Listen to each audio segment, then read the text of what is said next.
마태복음 1장 1절에서 25절까지의 말씀. 아브라함과 다윗의 자손 예수 그리스도의 계보라.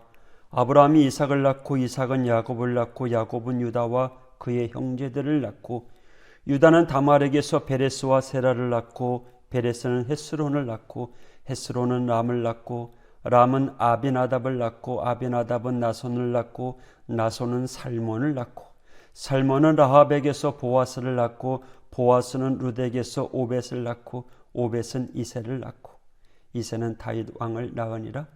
다윗은 우리아의 아내에게서 솔로몬을 낳고 솔로몬은 르호보암을 낳고 르호보암은 아비야를 낳고 아비야는 아사를 낳고 아사는 여호사밧을 낳고 여호사밧은 요람을 낳고 요람은 우시아를 낳고 우시아는 요담을 낳고 요담은 아하스를 낳고 아하스는 히스기야를 낳고 히스기야는 므낫세를 낳고 므낫세는 아몬을 낳고 아몬은 요시야를 낳고 바벨론으로 사로잡혀 갈 때에 요시야는 여고냐와 그의 형제들을 낳으니라.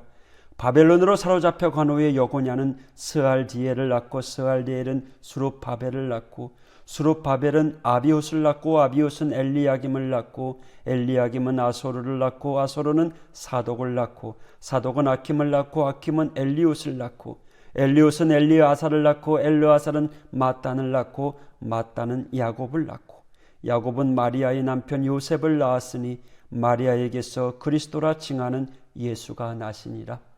그런즉 모든 대수가 아브라함부터 다윗까지 14대요 다윗부터 바벨론으로 사로잡혀 갈 때까지 14대요 바벨론으로 사로잡혀 간 후부터 그리스도까지 14더라. 예수 그리스도의 나심은 이러하니라. 그의 어머니 마리아가 요셉과 약혼하고 동거하기 전에 성령으로 잉태된 것이 나타났더니 그의 남편 요셉은 의로운 사람이라 그를 드러내지 아니하고 가만히 끊고자 하여 이 일을 생각할 때에 주의 사자가 현몽하여 이르되 다윗의 자손 요셉아 네 아내 마리아 데려오기를 무서워하지 말라. 그에게 잉태된 자는 성령으로 된 것이라. 아들을 낳으리니 이름을 예수라 하라. 이는 그가 자기 백성을 그들의 죄에서 구원할 자이심이라 하니라. 이 모든 일이 된 것은 주께서 선지자로 하신 말씀을 이루려 하심이니 이르시되 보라 처녀가 잉태하여 아들을 낳을 것이요 그의 이름은 임마누엘이라 하리라 하셨으니 이를 번역한즉 하나님이 우리와 함께 계시다 함이라. 요셉이 잠에서 깨어 일어나 주의 사자의 분부대로 행하여 그의 아내를 데려왔으나 아들을 낳기까지 동침하지 아니하더니 나음의 이름을 예수라 하니라. 아멘. 할렐루야. 오늘부터 마태복음을 함께 나누려고 합니다. 마태복음을 포함한 마가, 누가, 요한복음을 사복음서라고 이야기합니다. 그 중에 마태, 마가, 누가를 공관복음이라고 합니다. 공관, 하나의 관점, 같은 관점으로 기록했다라는 거죠. 그럼에도 불구하고 여전히 마태, 마가, 누가, 요한까지 각각 다양한 내용과 표현들이 담겨져 있습니다. 왜 그럴까요? 그 이유는 첫째, 저자들이 서로 다르기 때문입니다. 각 이름을 따서 복음서를 지었습니다. 기록한 사람들이 보고 듣고 생각하고 또 나누고자 하고 싶었던 내용들의 차이가 있었다라는 거죠. 그리고 둘째로는 그 저자들이 들려주고자 했던 수신자들의 상황이 각각 달랐기 때문입니다. 그 중에 오늘 마태복음은 팔레스틴 지역에 거주하고 있는 유대계 그리스도인들에게 들려주고자 쓴 복음서라는 거죠. 그래서 마태는 다른 복음서보다 유대적 성향에 강한 복음서이고 율법이 그 어느 곳보다 더 강조되고 있습니다. 마태복음 전체를 놓고 보면 크게 5가지 설교 구조를 가지고 있습니다. 마태복음은 총 28장까지 되어 있는데 5장에서 7장까지 산상수훈, 10장에 기록된 제자 파송 설교, 13장에 기록된 천국 비유 설교, 18장의 제자 공동체 설교, 24, 25장의 종말 설교가 바로 그것입니다. 그것은 모세 오경의 구조를 따라서 열거했기 때문에 마태복음의 수신 공동체였던 유대인들이 받아들이기 편한 구조로 되어 있었다라는 거죠. 그런 가운데 오늘 마태는 예수님에 대한 이야기를 쓰면서 가장 먼저 족보를 언급하고 있습니다. 누가 뭐래도 예수님은 아브라함의 자손이며 다윗의 자손이라는 거죠. 이스라엘 민족에게 간절히 기다리고 있었던 메시아의 정통성, 그렇죠? 하나님 말씀의 성취의 근거를 족보로 제시하면서 나타내고 있는 겁니다.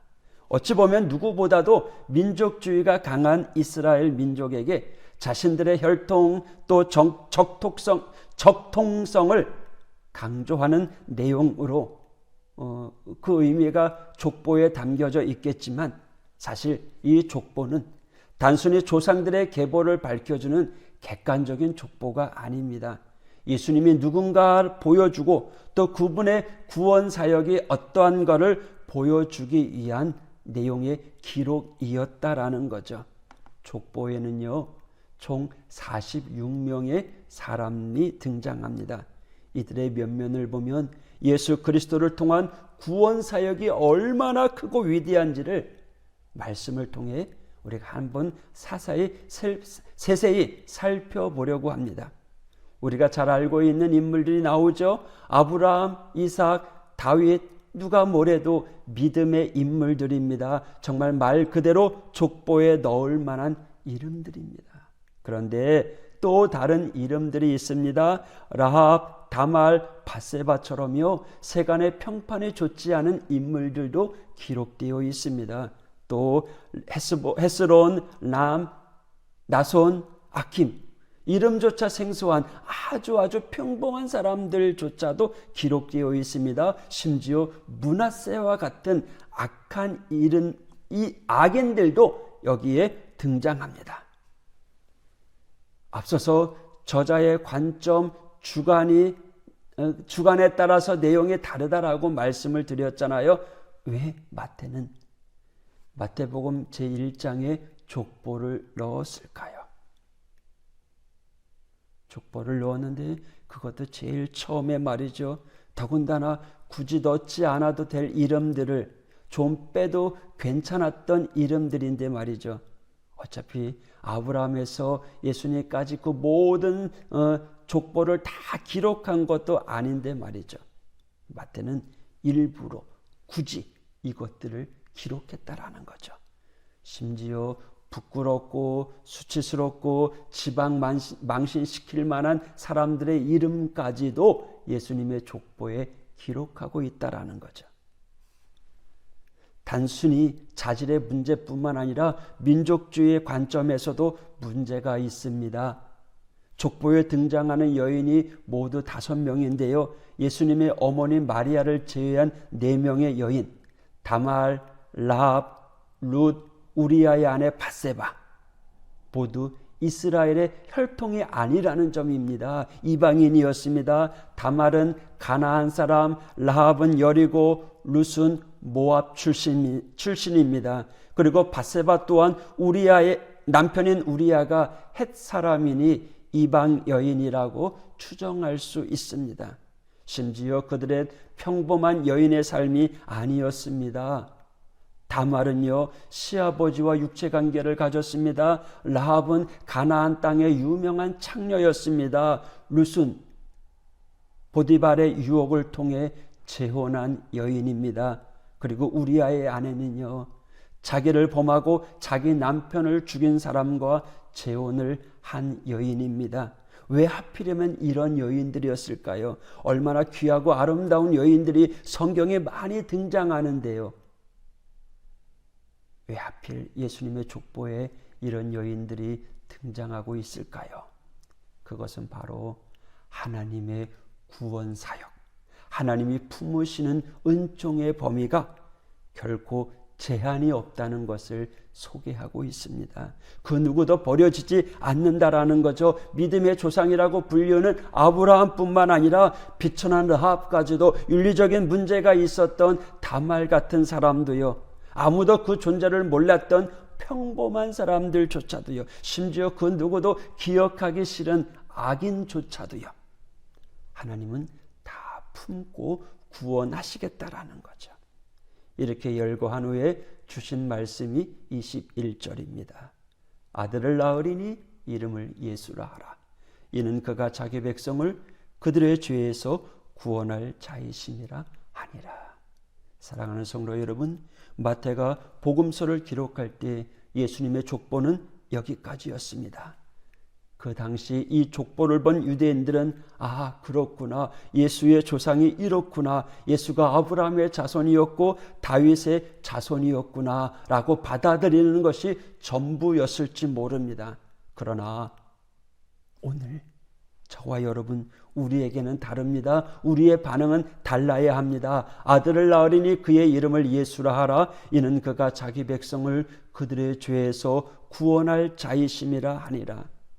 예수님의 구원 사역이 이 족보에 기록된 이름들 뿐이었다라면, 적어도 그 당시에 살고 있었던 사람들에게 국한된 것이라면 오늘 우리에게는 아무런 의미가 없습니다. 이스라엘 나라의 족보인데요, 나랑 무슨 상관이 있느냐라는 거죠.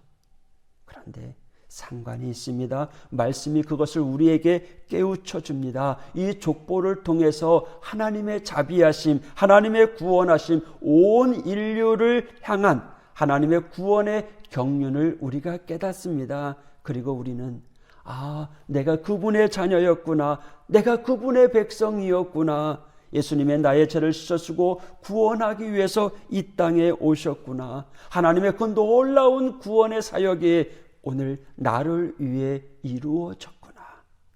할렐루야. 우리는 이렇게 고백할 수 있어야 됩니다. 하나님이 예수를 십자가에 못 박히게 하시고 또 그분의 보혈의 능력으로 우리를 구원해 주시고 하나님의 자녀 삼아 주셨다는 그 사실을 성경은 우리들에게 증언하고 있습니다. 예수 그리스도, 그 이름을 우리에게 주셨습니다. 그리고 소망 가운데 우리를 살려주십니다. 마태는요, 이 족보를 예수 그리스도로 마침표를 찍었지만 우리 앞에 놓여져 있는 이 생명책, 그 생명책에는요, 여전히 오늘도 수많은 믿음의 사람들이 기록되어 있습니다. 하나님의 구원받은 백성들이 쓰여져 가고 있습니다. 오늘 23절에 뭐라고 이야기합니까? 보라, 처녀가 잉태하여 아들을 낳을 것이요 그의 이름은 임마누엘이라 하리라 하셨으니 이를 번역한즉 하나님이 우리와 함께 계시다 함이라. 오늘 이 말씀이 우리에게 주시는 하나님의 위로와 은혜인 줄 믿습니다.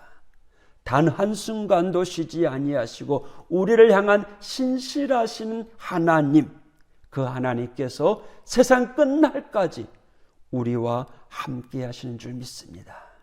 이 말씀을 받은 저와 여러분, 이 말씀 믿고 의지하며 살아가시기를 바랍니다. 하나님의 나와 함께 하심을 믿고 확신하면서 오늘 하루도 기쁨과 감사함으로 살아가는 하나님의 성도들 되길 원합니다. 또 우리의 이름이 천국 생명록에 기록되었다는 사실을 믿고 오늘도 당당하게 세상을 이기며 살아가는 하나님의 성도가 되기를 축복합니다.